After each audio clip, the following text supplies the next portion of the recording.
Hi, my name is Dr. Njeri Pringle, and I conducted my study on math anxiety and the instructional triangle.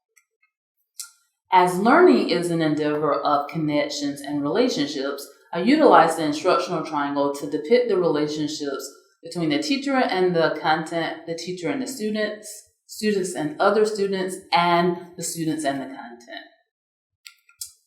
I further expanded on the instructional triangle by utilizing the cognitive consistency theory, in that it showcases 8 additional instructional triangles that any student can have in any given course. And I find that very fascinating because every student will have an instructional triangle wherein they are connected or disconnected to their teachers, peers, and or content. Math anxiety impacts the completion of necessary math courses needed to graduate.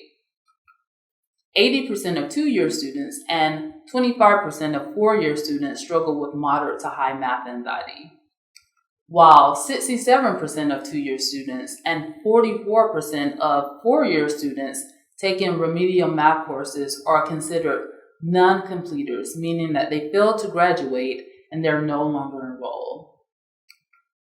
If math anxiety is impacting math performance, then math instruction should be examined for mitigating factors. Thus, I conducted a study of 6 educators in which I studied their strategies and their practices. Please note that their strategies include the teacher-to-content relationship, while their practices include their teacher-to-student relationships. I created profiles for each instructor in which they had 2 triangles, one of their connection experience to mathematics and one of their disconnection or anxiety-related experience to mathematics.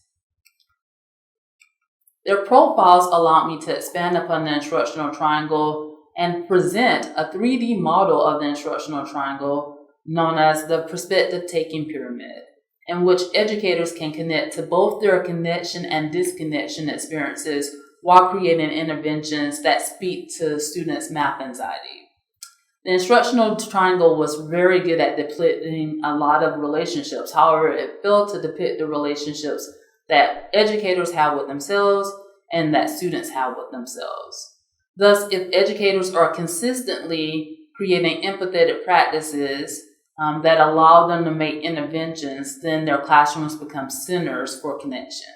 I really appreciate you listening to my presentation today. Have a good day.